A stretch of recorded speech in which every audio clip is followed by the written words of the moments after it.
Minasan konnichiwa, c'est Virtual Synthèse pour H8 et aujourd'hui je suis en compagnie de DXM, ouais. J'étais à peine prêt quand t'as fait ton intro, je dis comme ça.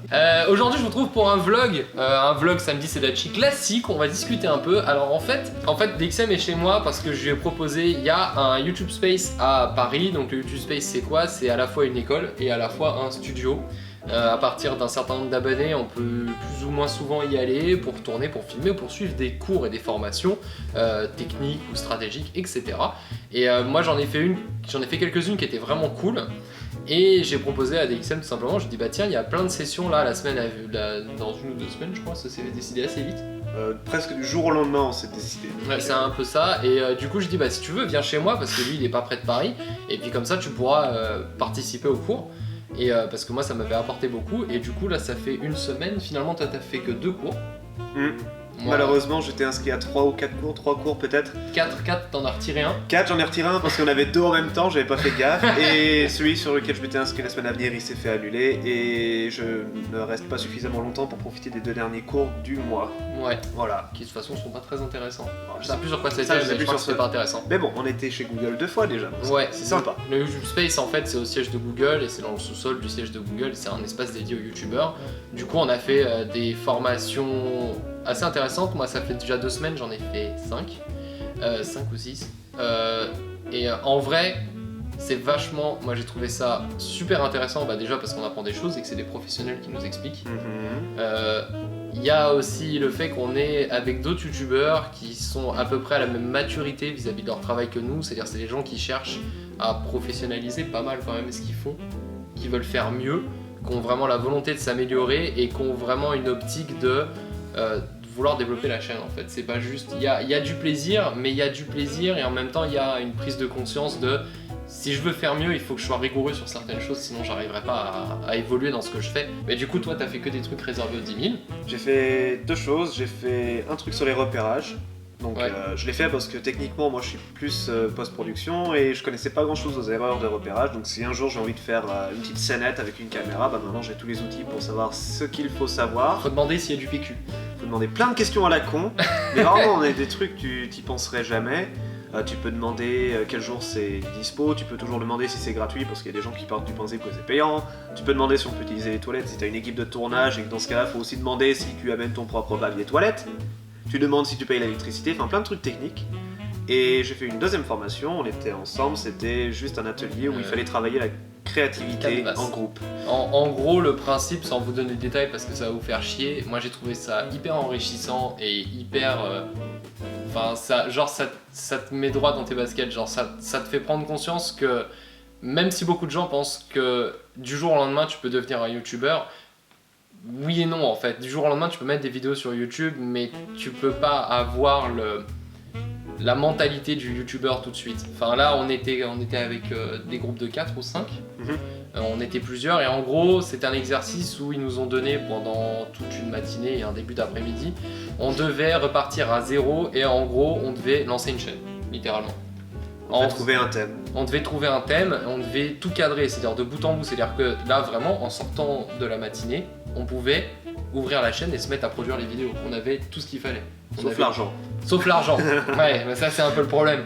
Mais on avait, ouais, moi en tout cas, dans ce atelier, je me suis rendu compte que en termes de créativité, à force de se creuser la tête, à chercher des bonnes idées de vidéos, des bons concepts, des bons contenus, en fait tu deviens vraiment créatif. Genre t'es capable de, en claquant des doigts, de partir sur une idée qui est pas mal, prendre en compte tout ce qui est important à prendre en compte surtout, de voir tout de suite où est-ce que tu vas être emmerdé, où est-ce que tu vas pas y arriver et ce qui est possible ou pas. Et vraiment ouais, en une matinée, sur un coup de tête, tu pourrais potentiellement lancer une chaîne qui était bien notre concept. Ouais, c'était comme Epic Meal Time sauf que pour le jardinage. Voilà. Donc on avait bien aimé l'idée. En plus on l'a fait en grande partie en anglais parce qu'on était avec une polonaise. On était avec une polonaise qui parlait pas français, mais c'est pas grave vu qu'on est bilingue. C'est cool, c'est pratique. Pour le coup c'était cool. Non mais ouais, moi j'étais vachement étonné de voir moi qui me considère comme pas créatif et qui ai toujours l'impression que mon point faible c'est la créativité. Parce que c'est du jeu vidéo, on est créatif mais je considérais que c'était vite fait. Et en fait tu te rends compte que à 4 cerveau de youtubeurs qui sont habitués à se creuser la tête en permanence pour proposer des contenus divertissants et avoir des bonnes idées, ben à 4 on est des machines à tuer. 4 ça va super vite. Quand t'es tout seul par contre tu bloques très facilement et il y a quelqu'un qui va avoir une idée qui va te débloquer, tu contournes le problème et hop, bah, tu continues sur la créativité, c'est très pratique. C'est ça, mais vraiment pour le Canvas on était en mode machine de guerre. Ah j'étais content, on aurait dû gagner. Putain ouais mais il était pro le mec on était contre une équipe qui a gagné. Et le mec, c'était un gars qui était connu dans l'humour, qui faisait des one-man shows et qui connaissait tout le gratin depuis 10 ans. Donc sa présentation était cool. Ouais, mais si on avait gagné, j'aurais eu une putain de casquette, tu vois. Parce qu'à chaque fois qu'on y va, DXM, il a pas de goodies. Ça me casse les couilles. À chaque fois qu'on y va, on revient, alors surtout pour les 10 000, hein. Pour les 1000, ils donnent pas souvent de goodies, mais à chaque fois que tu y vas, souvent tu reviens avec des goodies divers et variés, plus ou moins cool, et genre à chaque fois j'en ai eu. Et DXM il en a eu qu'une fois. J'ai eu un stylo et un bloc-notes, moi je suis content déjà. Et un sac, un petit sac très fin mais avec marqué YouTube dessus donc c'est chouette. Et toi t'as eu plein de trucs, t'as eu un carnet super joli. Ouais j'ai eu un carnet trop stylé, je l'ai posté sur Twitter. Une casquette de Wesh, elle est trop bien. Une bien. casquette de Wesh qui est trop grande pour ma tête, qui te va mieux qu'à moi mais... Vas-y je te la prends. Non. Je ferai peut-être un giveaway de la casquette YouTube Space pareil. Je m'inscrirai à tous les giveaways, je demanderai à mes abonnés de s'inscrire à ton giveaway. Votez pour moi. Et je dirais, si vous faites le giveaway et que vous gagnez, vous mettez mon adresse et moi je vous file un autre truc à la place. Votez pour moi, je rends. Non, puis même, et donc il y avait ça, bon après moi j'ai fait des ateliers un peu plus stratégiques, tu tapes le pied. Ah, c'est professionnel. Ouais, c'est pro. Mais non, puis et alors il y a ça, ce qu'on a appris au YouTube Space. Et alors il y a un autre truc que moi j'ai trouvé super cool quand on est au YouTube Space, c'est que autant dans notre vie de tous les jours, apparemment plus DXM que moi parce qu'il a plus de mal à assumer dans sa vie de tous les jours le fait d'être youtubeur, parce qu'apparemment t'en parles pas des masses. Pas du tout. Alors que moi je l'assume, mais en mode un peu défiance toujours. Genre je suis youtubeur, je sais que tu me respectes pas pour ça, mais je m'en bats les couilles. C'est un peu genre, puisqu'on dénigre ce que tu fais, bah, enfin moi je réagis comme ça, je passe en mode méchant, tu vois, en mode genre, puisque tu me considères comme de la merde parce que t'as des préjugés, bah du coup je vais te retourner ta mentalité de con dans la gueule. Parce que je suis un peu un rebard. J'avais des piercings et tout. T'es un rebelle, t'es un barbare. Un bourrin. Au moins à Google, on te considère comme quelqu'un d'entier et de. Ouais, tu l'as ressenti ça. Et de aussi. bien, tu vois, on te reçoit comme quelqu'un d'intéressant parce que les formations qu'ils donnent et le service qu'ils proposent, on avait des buffets, ils nous ouais, il y avait de la bouffe. Elle était bonne en plus la bouffe. Le cadre était magnifique, genre, mais c'était un lieu professionnel, trop ouais, cool. c'est ça. En fait, on était vraiment en mode pro. Genre, on était dans les bureaux de Google, dans des salles de conférences de Google. Et puis vraiment on avait l'impression d'être considéré, même quand on discutait avec des gens de Google, ils te prenaient pas de haut en mode ouais moi je suis Google, on sait qu'ils gagnent des salaires astronomiques chez Google potentiellement, mais vraiment ils étaient en mode ouais t'es un créateur mec, c'est ce que tu fais c'est bien. Et d'ailleurs moi plusieurs fois en début de formation ce qu'ils me disaient, ils disaient genre vous êtes youtubeur, c'est pas parce que vous en vivez pas financièrement que vous devez pas vous considérer comme des professionnels. La première étape pour devenir un youtubeur complet, c'est de considérer ton travail comme ayant de la valeur et comme professionnel. En tout cas, tu es un wannabe professionnel et simplement ça, ça change beaucoup de choses. T'es pas le geek no life qui a pas de vie et qui est au chômage et qui enregistre des vidéos dans sa chambre en espérant devenir la nouvelle célébrité de YouTube. T'es un créateur, t'as des particularités, une originalité et tu fournis un travail qui mérite que ça soit, t'as au moins minimum droit à de la reconnaissance. Au moins de la reconnaissance pour ce que tu essayes de faire. Et moi j'ai vraiment trouvé, ouais, ça, en tout cas moi ça m'a vachement remonté à bloc, simplement la manière dont on était reçus. On était reçus voilà, comme des pros. Et ça fait plaisir. Et ça fait plaisir. C'est pas tous les jours. C'est pas tous les jours. C'est même que quand on va chez YouTube hein, en fait qu'on est reçus.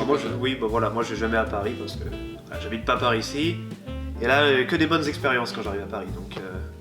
Et puis il y a une deuxième chose qui était cool, c'est que du coup bah on avait donc les formations et en plus bah, le soir comme DXM est chez moi pour l'instant, bah au final on a travaillé comme des machines. Genre en fonction de ce que tu apprenais. C'est vrai que j'ai beaucoup appris en quelques jours, je suis content. On a entre ce qu'on apprenait au Space et du coup les réflexions qu'on avait le soir, parce on prenait beaucoup de temps pour débriefer, pour discuter, on dit ah ouais t'as vu ça, t'en as pensé quoi. Et il y a aussi le fait que bah finalement on se rend compte qu'on a pas mal d'expertise et qu'il y a pas mal de choses qu'on commence à savoir bien faire et qu'on peut pas mal se refiler des trucs. Genre DXM m'a montré pas mal de choses au niveau du montage parce que bah il y a une formation là-dedans et puis t'aimes ça.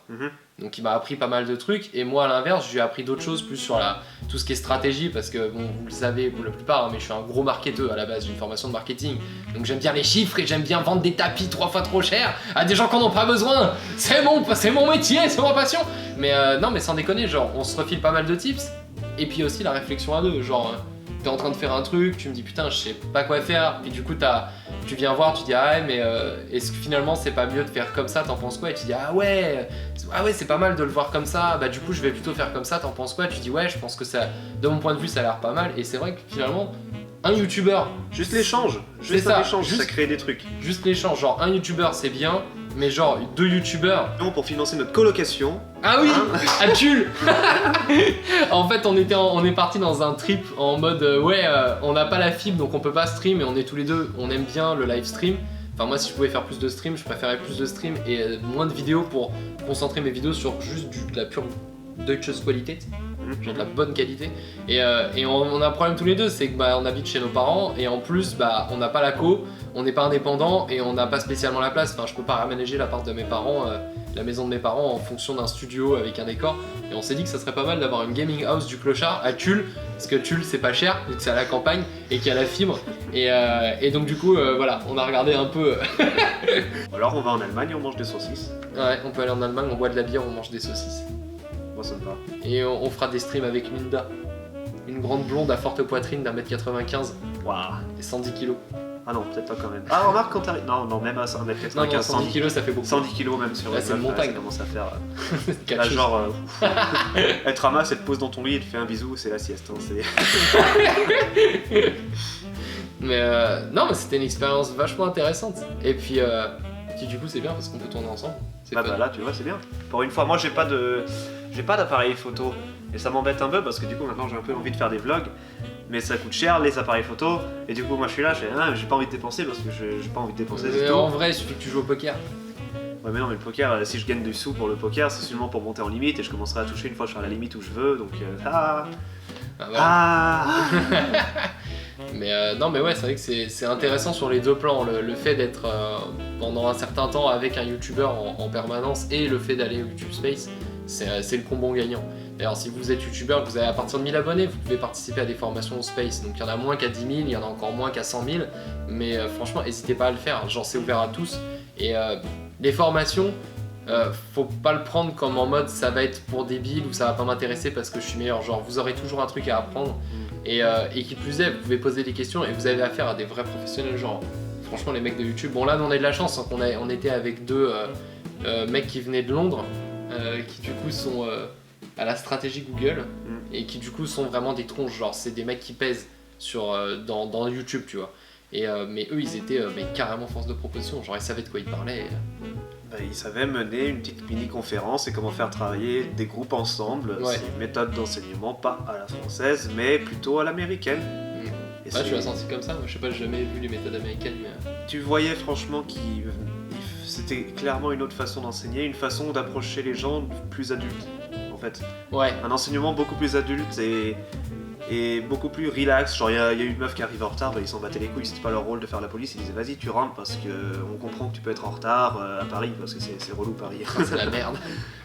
Genre, ils étaient dans leur rôle, ils disaient c'est bon, on a notre méthode de travail et on vous apprend des trucs, on se relaie en parlant, on n'est pas trop ennuyeux, vous avez 10 minutes pour faire ça et ensuite on reprend. Par contre c'était speed et c'est intensif. Ouais. Franchement, genre c'est vachement bien parce qu'au final youtubeur, la première contrainte que t'auras toujours c'est le temps. Et du coup ils étaient vraiment en mode genre une fois que t'as fait leurs ateliers, tu te dis en fait le temps c'est chiant mais genre il y a moyen de gérer et je pense par rapport à peut-être des personnes qui sont pas habituées à être genre avec une énorme contrainte de temps, bah t'es hyper efficace. Genre effectivement si t'avais plus de temps tu pourrais faire mieux mais en fait faut apprendre dans YouTube à prendre le temps mais quand t'as plus le temps tu fais. Parce que la priorité c'est de sortir ton truc à la date prévue et de pas faire une Antoine Daniel où tu sors une vidéo tous les 6 mois.